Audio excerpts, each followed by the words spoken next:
38 araw bago eleksyon, wala nang inaksayang panahon pa sa pangampanya ang mga kandidato sa pagkasenador. At narito ang report ni Ruth Cabal.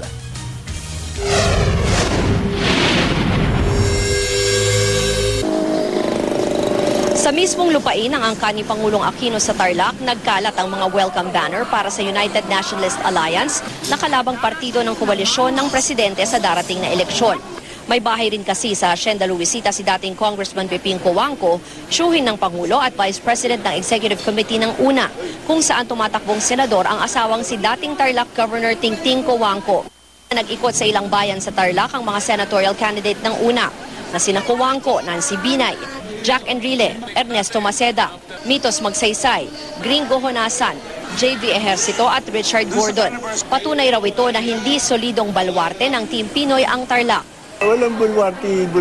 I don't believe in that. Because if your candidates are not sellable, I don't think it is not an area where the votes here are controlled. It's a matter of the leadership of each individual. Ang Team Pinoy naman, kampante pa rin daw sa suporta ng home province ng Pangulo. We are confident that we will have Tarlac because of the President. Sa Dasmariñas, Cavite, nanuyo ang Team Pinoy sa pangunguna mismo ng Pangulo. Kasama niya ang ilang pambato sa Senado ng Team Pinoy na sina Risa Ontiveros, June Magsaysay, Sani Angara at Bam Aquino.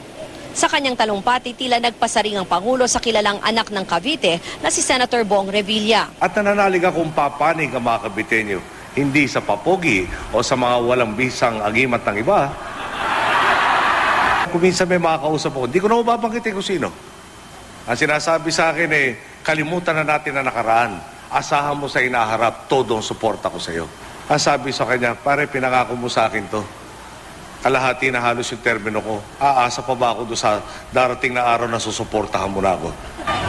Ang kampo naman ng senador, sinabing hindi na raw nila papatulan pa ang patutsyada ng Pangulo. Hindi rin naman nagpahuli sa pangangampanya ang iba pang mga kandidato. Si Brother Eddie Villanueva nag-ikot sa Legazpi City, Albay. Nagbahay-bahay naman sa Dumaguete City ang pambato ng Partido Makabayan na si Teddy Casino.